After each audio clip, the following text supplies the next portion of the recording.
আজকে হচ্ছে আমাদের কম্পিউটার অপারেশন লেভেল 3 প্রথম ক্লাস। তো আপনারা সবাই কি ভালো আছেন? জি আলহামদুলিল্লাহ ভালো স্যার, আপনি ভালো আছেন? জি স্যার ভালো।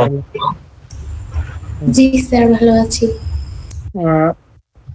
যেহেতু আমাদের প্রথম ক্লাস, সো আমরা হচ্ছে বেসিক থেকে শুরু করি। আমরা আসলে অনেকেই কিছু পারি বা অনেকেই পারি না, তো জিরো থেকে শুরু করা আমার মনে হয় ভালো। জি স্যার। আচ্ছা, জি স্যার। এমএস ওয়ার্ডের কাজ আসলে তেমন কঠিন না, তবে হ্যাঁ একটু ট্রাই করলে সবই সম্ভব। আর আমাদের হাতে যেহেতু সময় কম, আমাদের একটু দ্রুতই প্র্যাকটিস করতে হবে। প্র্যাকটিসের কোনো বিকল্প নাই। হ্যাঁ, আর এনে যে টুলস গুলো আজকে দেখবো সবগুলো হচ্ছে বেসিক। আসলে তেমন কোনো প্যারা আশা করি আপনাদের হবে না। হ্যাঁ, আর যেহেতু এটা অনলাইন, একটু সবাই মনোযোগ সহকারে দেখবেন। যেহেতু আমরা নিজ নিজ জায়গায় অবস্থান করতেছি, অনলাইন ভিত্তিক ক্লাস, সো একটু মনোযোগ সহকারে ক্লাসটাকে উপভোগ করবেন। জি স্যার। আচ্ছা, আসলে এমএস ওয়ার্ডটা কি? আমার এমএস ওয়ার্ডে কিসব কিসব কোন কাজগুলো করা হয় একটু যদি আপনারা বলতেন যে আমরা আসলে এমএস ওয়ার্ডে কোন কাজগুলো করি। স্যার অ্যাসাইনমেন্ট, রিডিং, অফিসিয়াল কিছু ডকুমেন্ট তৈরি। আচ্ছা আচ্ছা, হ্যাঁ। ওইগুলা করার জন্য হচ্ছে আমাদের আসলে আমরা কি কি টুলস বা কি কোন অপশনে কি কি আছে এগুলা বেসিক্যালি দেখবো। দেখার পরবর্তীতে আমরা পরবর্তী ক্লাসগুলোতে আমরা ক্রমান্বয়ে কাজগুলা শেখার চেষ্টা করব ধাপে ধাপে। প্রথমত আমরা দেখি আসলে যে কি কি টুলস আমরা আছে বা ব্যবহার করতে পারি।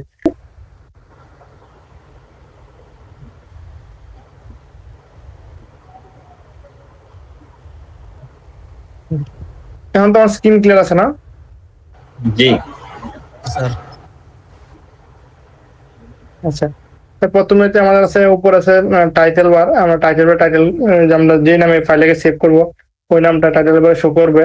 আচ্ছা, এরপরে হচ্ছে আমাদের কিছু ট্যাব বার আছে, file, home, insert, draw, design, layout. এইগুলো হচ্ছে আমরা প্রত্যেকটা ধাপে ধাপে কাজগুলো শিখবো। তো আজকে হচ্ছে আমরা হোম মেনুর কিছু কাজ দেখবো। আচ্ছা, হোম মেনুর কাজ দেখার প্রথমে হচ্ছে কাট, কপি, পেস্ট। এটা আসলে তেমন কোনো কঠিন কিছু কাজ না। কাট মানে কি আর কপি মানে কি? কপি কপি বলতে আমরা কি বুঝি মূলত? যে একজন একটু উত্তর দেন, আমরা কপি বলতে কি বুঝি? স্যার কোনো একটা অবজেক্ট অন্য জায়গা থেকে মানে হচ্ছে পেস্ট করে দেওয়া আর কি, কপি করে নিয়ে হ্যাঁ, একে দুটো আমরা বানানো। হ্যাঁ আমরা ডাবল কিছু করা। অবজেক্ট নিয়ে আসলাম। সাপোজ আমার এই উপরে অবজেক্টটাই আবার প্রয়োজন। হ্যাঁ, উপরে অবজেক্টটাই আবার প্রয়োজন। সো আমি এটাকে কি করবো, কন্ট্রোল সি অথবা এই জায়গায় কপি অপশন থেকে ক্লিক করে আমি কপি করে দিব। আমার যে জায়গায় প্রয়োজন হবে ওই জায়গায় আমি কার্সরটাকে নিয়ে যাব এবং কি করব, কন্ট্রোল বি অথবা এই জায়গায় পেস্ট থেকে আমি কি করব, পেস্ট করে দিব, তাই তো? জি জি। হ্যাঁ, এরপর হচ্ছে কাট। আসলে কাটটা মূলত কি? কাটটা যদি মনে হয় না আমার এই অবজেক্টটা এখানে আর প্রয়োজন নাই, এটাকে একবারে টোটালি সরাই দেবো এই জায়গা থেকে এবং অন্য কোনো স্থানে এটাকে নিয়ে যাব, তাহলে হচ্ছে কি কন্ট্রোল এক্স অথবা এখান থেকে আমার কাটে ক্লিক করতে হবে। আচ্ছা, আমি যে জায়গায় রাখবো ওই সেম কাজ আমাকে আবার করতে হবে, যেটা হচ্ছে এই জায়গায় আসছে আবার আমাকে কন্ট্রোল বি অথবা এই পেস্টে ক্লিক করতে হবে। আচ্ছা, এই হচ্ছে আমার কাট, কপি, পেস্টের কাজ।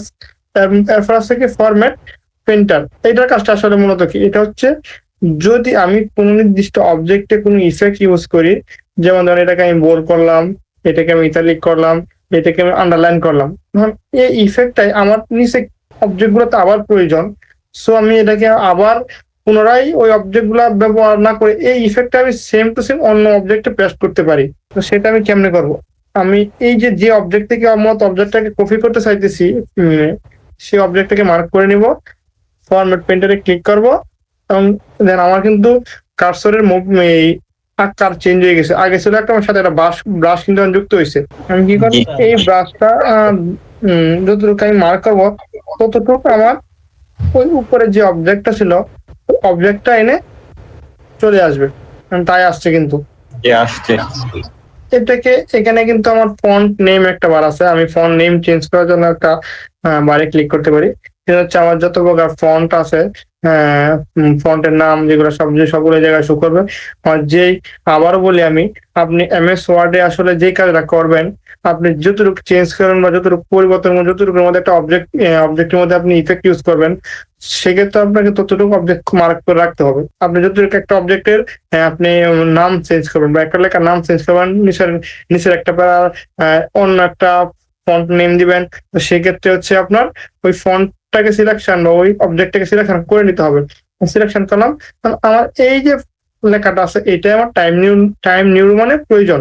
আমি ফন্ট নেম বারে গেলাম, যাওয়ার পর থেকে আমি নিচে ক্লিক করে টাইম নিউ রোমান পেয়ে যাব, অথবা আমি এই জায়গায় টাইপ করেও নিয়ে আসতে পারি। এর সাথে আছে ফন্ট সাইজ, আমার এটা কতটুকু আমি সাইজ দেবো, এটার তার নির্দিষ্ট কিছু ডেমো দেওয়া আছে।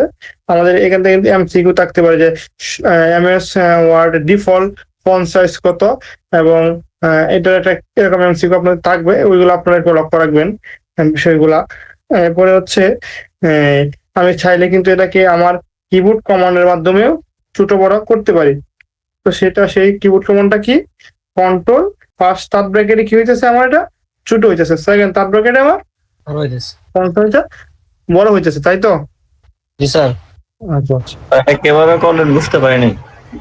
এটা হচ্ছে আমার যে ফন্টের ইনক্রিজ এবং ডিক্রিজ যেটা আছে, এটা হচ্ছে আমি যেমন এখানে দেন প্রথমটা কি ফন্ট ইনক্রিজ, আমি ফন্ট সাইজ বাড়াবো, এটা হচ্ছে আমি দুই ওয়ে করতে পারি, এখানে ক্লিক করে করতে পারি, অথবা আমি আমার মতো করে করবো, সেটা হচ্ছে কিবোর্ডের মাধ্যমে।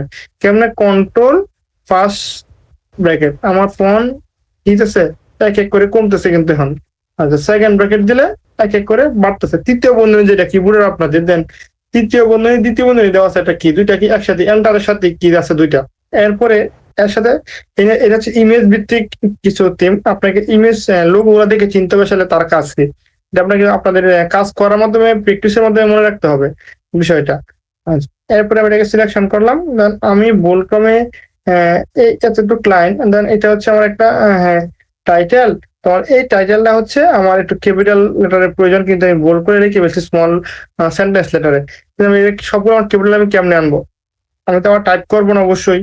এটা আনার নিয়ম হচ্ছে এই যে চেঞ্জ কেস নামে একটা অপশন আছে, এখানে আমি ক্লিক করি, এখানে sentence case, lower case, upper case, capital each word, এরকম কিছু যেগুলো হচ্ছে আমার প্রয়োজন, তাহলে আমার সবগুলো আপার কেসে প্রয়োজন। আমি আপার কেসে ক্লিক করলাম, আমার সম্পূর্ণ ফন্টটা কি হয়ে গেল, আপার কেসে কনভার্ট হয়ে গেল। আমার এখন আপার কেসে আমি ভুলে করে ফেলছি, আমরা এখানে লোয়ার কেস করবো। হ্যাঁ, সে আপনি সেম কাজের জায়গায় করবেন। আমার এই যে ফন্টটা আছে, আমি চাইছি সেটাকে বোল্ড করার জন্য, আমার এখানে বোল্ড অপশন আছে, ইতালিক অপশন আছে, আন্ডারলাইন অপশন আছে, সাবস্ক্রিপ্ট আছে, সুপারস্ক্রিপ্ট আছে। হ্যাঁ, আমি এগুলো করতে পারি। ফন্ট ইফেক্ট, আমি চাইলে এখান থেকে আমি নির্দিষ্ট ফন্ট সিলেকশন করে তার মধ্যে আমি ইফেক্ট দিতে পারি যদি আমার প্রয়োজন হয়। যেমন আমি এই ইফেক্টটা দিয়ে দেন, আমার জেনারেল ফন্টের থেকে বা জেনারেল লেখার থেকে এই লেখাটা কি একটু ব্যতিক্রম ইফেক্ট চলে আসছে কিন্তু। হ্যাঁ, আমি আমার লেখা সৌন্দর্য বৃদ্ধির জন্য এই কাজটা করতে পারি। আচ্ছা, এর সাথে আছে টেক্সট হাইলাইট, আমি চাইলেই আমার নির্দিষ্ট টেক্সটটাকে হাইলাইট করতে পারি, যেন আমার এতটুকু জায়গা হাইলাইট করা প্রয়োজন বা কারণ নজরে আনা প্রয়োজন নির্দিষ্ট কোনো জায়গা, তো সেই ক্ষেত্রে আমি এই জায়গা থেকে নির্দিষ্ট কালারের মাধ্যমে ওই জায়গাটাকে হাইলাইট করে কারো নজরে বা আনার প্রয়োজন আমি এই কাজটা করতে পারি কিন্তু, টেক্সট হাইলাইট যেটাকে বলে। তার সাথে আছে কি ফন্ট কালার, আমার নির্দিষ্ট জায়গায় যদি মনে হয় না আমার ফন্ট কালার চেঞ্জ করা প্রয়োজন, আমার এই ফন্টটাকে কালার চেঞ্জ করতে হবে, নিচের প্যারাটাকে আমি ফন্ট কালার চেঞ্জ করবো, তাহলে এই জায়গায় যাওয়ার পর আপনার যে কালার পছন্দ হয় আপনি ওই মোতাবেক কালার এখানে দিতে পারেন। ক্লিয়ার অল ফরম্যাটিং লোগো দেওয়া আছে, এটা হচ্ছে ধরেন আপনি অনেকগুলো ইফেক্ট ইউজ করছেন, সো আপনি এইগুলো একসাথে সবগুলো কাটতে চাইতেছেন যে আমার এটা কোনো ইফেক্ট আর থাকবে না, কোনো বোল্ড, কোনো আন্ডারলাইন, কোনো ইটালিক, কোনো সাবস্ক্রিপ্ট, কোনো সুপারস্ক্রিপ্ট, কোনো কিছু থাকবে না। সবগুলো আমি একসাথে আগে পুনরায় যে আমি যে অবস্থানে ছিলাম আমি ওই অবস্থানে আবার ফিরে যাব। তো সেক্ষেত্রে আমার কি করা উচিত, সেক্ষেত্রে হচ্ছে আমার এই যে অপশনটা আছে ক্লিয়ার অল ফরম্যাটিং, এইখানে যদি আমি ক্লিক করি, আমি পুনরায় যে অবস্থায় ছিলাম আমি কি আমার আগের সেই অবস্থায় ফিরে গেলাম। সেটা বুঝতে পারছি? জি স্যার। জি স্যার। তাহলে আমাদের ফন্ট সেকশনের কাজটা মোটামুটি আয়ত্তে আসছে কি? জি স্যার। আচ্ছা, এরপর হচ্ছে প্যারাগ্রাফ ট্যাব। আচ্ছা, স্যার এখানে তো অনেক সময় যে ফন্টের যে আছে সাইজ আছে, এখানে তো অনেক সময় অনেক সাইজ নাই। যেমন আপনি 13 দিচ্ছেন, 13 তো নাই, তো আমরা এটা কিভাবে নিয়ে আসবো? আচ্ছা, আপনি হ্যাঁ, এটা এটা একটা ভালো প্রশ্ন করছেন। তাহলে আমার এখানে 13 নাই, আমার ধরেন এনে যদি আমি ক্লিক করি তো সব কন্টেন্টে নাই, এটা কিছু স্তরে স্তরে ভাগ করা আছে। আমরা তো এনে এটার প্রয়োজন, আমার প্রয়োজন 25 ফন্ট প্রয়োজন, এটা সাইজ বলছে 25 দিতে হবে আমাকে। আমি এই জায়গায় আসবো, আমি এটা টাইপ করে দিব 25, টাইপ করে এন্টার দিব, অটোমেটিক হয়ে যাবে। এরপরে হচ্ছে আমার এই যে প্যারাগ্রাফ ট্যাব, হ্যাঁ, এখানে হচ্ছে আজকে আমরা যেগুলো দেখবো, এই 4টা অপশন, এইগুলো আসলে কি, এগুলো হচ্ছে অ্যালাইনমেন্ট, মানে আপনি আপনার যে লেখাটাকে কোন পজিশনে রাখতে চাইতেছেন বা এটাকে কেমন ভাবে সাজাবেন। আপনি যেমন এটা হচ্ছে লেফট, হ্যাঁ, লেফট অ্যালাইনমেন্টে কি হয়, লাইনে কি হয়, আমার দেন এই প্রত্যেকটা প্যারার লেফট সাইড গুলো কিন্তু একবার স্ট্রেট সমান, কিন্তু আমার রাইট সাইড গুলা সমান না, কারণ আমার অ্যালাইনমেন্ট লেফটে সিলেকশন করা, এই জন্য লেফট অ্যালাইনমেন্ট গুলো সবগুলাই মার্জিন বরাবর সমান হয়ে রয়েছে। এরপরে আছে হচ্ছে আমাদের সেন্টার। সেন্টার কি, আমি যদি এই লেখাটাকে সেন্টারে নিয়ে যাই, আমার সম্পূর্ণ লেখাটা একবারে মিডিলে চলে যাবে, হ্যাঁ, মধ্যস্থলে চলে গেছে। দেন আমার মধ্যস্থল থেকে প্রত্যেকটা লেখা লাইনকে ভাগ করে দিয়েছে, মানে প্রত্যেকের মেইন ফোকাস হচ্ছে মিডিল।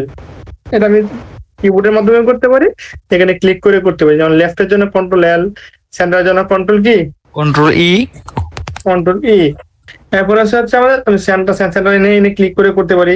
আচ্ছা, রাইট, আমার প্রয়োজন রাইট সাইডে কন্ট্রোল আর, হ্যাঁ, আমার রাইট সাইড সমান হয়ে গেল। এখন প্রয়োজন হচ্ছে না, আমি এই প্যারাটাকে একটা সাজাবো, সুন্দর করবো, চারিদিক সমান থাকবে, সেক্ষেত্রে কন্ট্রোল জে, জাস্টিফাই। জি স্যার। আচ্ছা, এরপরে তার সাথে আরেকটা আইকন দেওয়া আছে, এটা হচ্ছে লাইন স্পেসিং।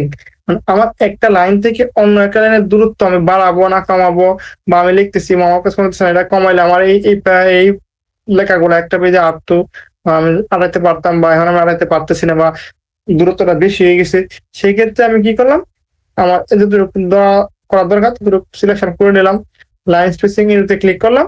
এটা দেন ডিফল্ট 1.15 দেওয়া আছে, আমি চাইলে এটাকে রিমুভ স্পেসে ক্লিক করলে আমার সম্পূর্ণ চলে যাবে, চাইলে আমি নির্দিষ্ট দূরত্ব নিতে পারি, এখানে কিছু পয়েন্ট দেওয়া আছে। তার যদি না পারি, আমি লাইন স্পেসিং অপশনে ক্লিক করে ভিতরে কাস্টমাইজ করতে পারবো।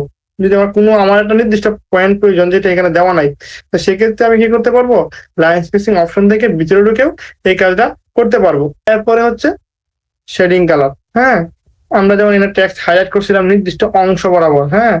আচ্ছা, এখন ধরেন আমি এখানে কিছু একটা লিখলাম, একটা নাম লিখলাম আমি। আচ্ছা, এই নামটা চাইতেছি যে এই নামের সম্পূর্ণ আমার একটা টাইটেল সম্পূর্ণ কালার থাকবে, সেক্ষেত্রে আমি কি করব, সেক্ষেত্রে আমি একে সিলেকশন করলাম, শেডিং এ গিয়ে যদি আমি কোনো কালার দিয়ে দেন, আমার কি চাচ্ছে একটা সময় টাইটেল বরাবর সম্পূর্ণ মার্জিন বরাবর কিন্তু সে কালারটা নিয়ে এলো, মানে এটা টাইটেল আকারে সে কি করে ফোকাস করলো।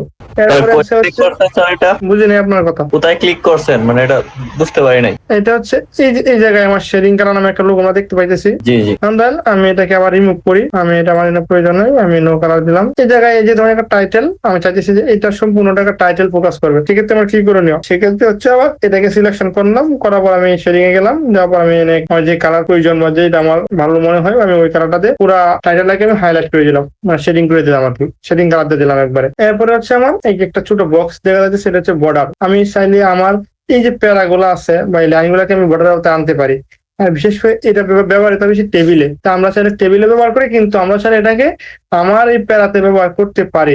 এখন যদি আমি অল বর্ডার দিই, দেখেন আমার প্রত্যেকটা প্যারা কিন্তু সে বর্ডার নিয়ে নিচ্ছে, যদি আমার মনে হয় না আমার বর্ডার দেওয়ার প্রয়োজন আছে এখানে, আমি এটা করতে পারবো, প্রয়োজন নেই, আমি এটাকে নো বর্ডার দিয়ে দিলাম। আমার মনে হচ্ছে না সম্পূর্ণ লেখাটাকে আমি একটা বক্সের ভিতরে নিয়ে আসবো, আমি গেলাম এখানে দেন আউটসাইড বর্ডার যদি দেই নিবে না, আমার প্রত্যেকটা লাইনে কি গেল বক্স, মানে বর্ডার চলে আসলো, আমার প্রয়োজন নাই, কোনো বর্ডার প্রয়োজন নাই। বিশেষ করে এই যে বর্ডার গুলো আমাদের টেবিলে বেশি ইউজ হয়, দেখে রাখলাম যে বর্ডারটা আসলে কোন জায়গায় পাওয়া যায়। এরপরে হচ্ছে আমার কি আছে, নাম্বার, উপরে যে সারিটা এটা হচ্ছে বুলেট, এটা কি নাম্বার, আমরা তো সিরিয়াল করছি সাধারণত। জি স্যার। এটা হইতে পারে কোনো আপনার চিহ্নর মাধ্যমে, আমি যদি এনে ক্লিক করি কিছু চিহ্ন দেওয়া আছে, দেন আমি কিছু লিস্ট করবো, সাপোজ +1 +2 এরকম, হ্যাঁ, এরকম সাজাবো, চাইলে আমি চিহ্নতে সাজাতে পারি।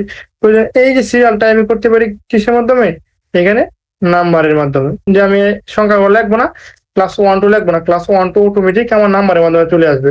আমি স্যার এটাও কি করতে পারি। কিভাবে স্যার? যেমন আমরা আমাদের এমসিকিউ গুলো হয় সিরিয়ালি, আমরা ওইটাও হচ্ছে এটারই কাজ, যেহেতু আমরা প্রথম অবস্থায় আসলে আমরা নাম্বারিং এর যে নাম্বারিংটা করা যায় কেমন, আমরা ওইটা আসলে এখন ফোকাস করি। আমরা পরের ক্লাসে এটার সম্পূর্ণ ভিত্তি বিষয়টা আলোচনা করব। এটা এগুলা কি আমরা বুঝি, ইন্ডেন ডিক্রিজ, ইন্ডেন ইনক্রিজ।